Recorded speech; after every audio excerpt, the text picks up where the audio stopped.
Shriram Samarth. April 15. सत्संगतीच्या योगे मन पैक्यावर गुंतून राहत नाही.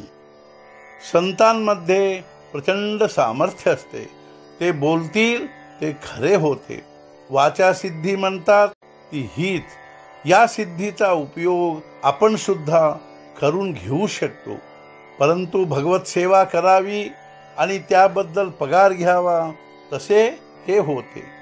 कामधेनूवर ओझे टाकावे हे बरे वाटेना म्हणून वाटेने घोडा येत होता तो घेतला आणि कामधेनू देऊन टाकली. तशासारखे होते.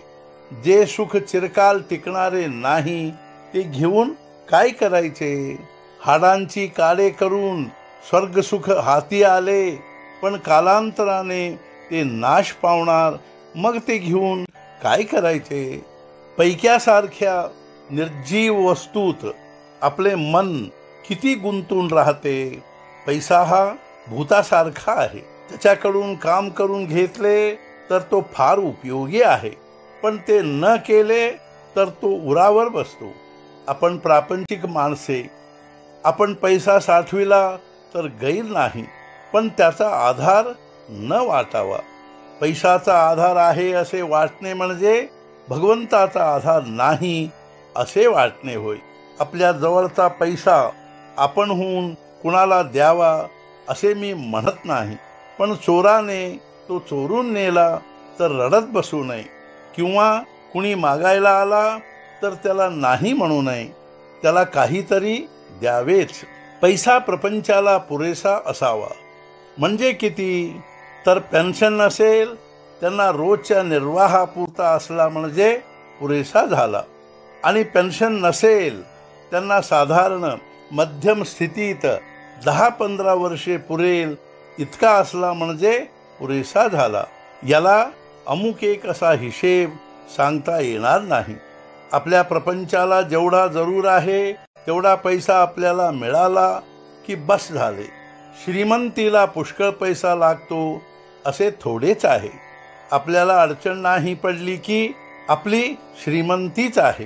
पैशाच्या बाबतीत आपण प्रयत्न मात्र आग्रहाने करावा आणि नंतर होईल तसे होऊ द्यावे. आपण आतून निष्काम, निर्लोभ आणि निरीच्छ असावे. दुसऱ्याचे द्रव्य मला यावे अशी बुद्धी कधीही ठेवू नये. ज्याच्याजवळ पैसा विपुल आहे त्याला श्रीमंत अगर सावकार म्हणता येईल. ज्याच्याजवळ विद्वत्ता आहे त्याला विद्वान म्हणता येईल. ज्याच्याजवळ शेत आहे त्याला शेतकरी म्हणता येईल. परंतु यांच्यापैकी कोणाला मोठा म्हणता येईलच असे नाही. सावकार कंजूस असेल, विद्वान गर्विष्ठ असेल, किंवा शेतकरी असाच दुर्गुणी असेल. ज्याच्याजवळ सर्व गुण एक समयावच्छेदे करून असतील तोच खरा मोठा होय. सर्व गुण एका भगवंताच्या ठिकाणीच असू शकतील म्हणून त्याला ज्यांनी आपलासा केला तेच खरे मोठे म्हणतात. अशा लोकांना संत म्हणतात. आपण संतांचे होऊन राहावे, त्यात आपले कल्याण आहे. सत्संगतीपासून सद्विचार आणि सद्भावना प्राप्त होतात. ज्याचे विचार चांगले तो मनुष्य खरा चांगला होय. आणि जिथे भगवंताचे अनुसंधान आहे तिथे राहणे हीच खरी सत्संगती होय.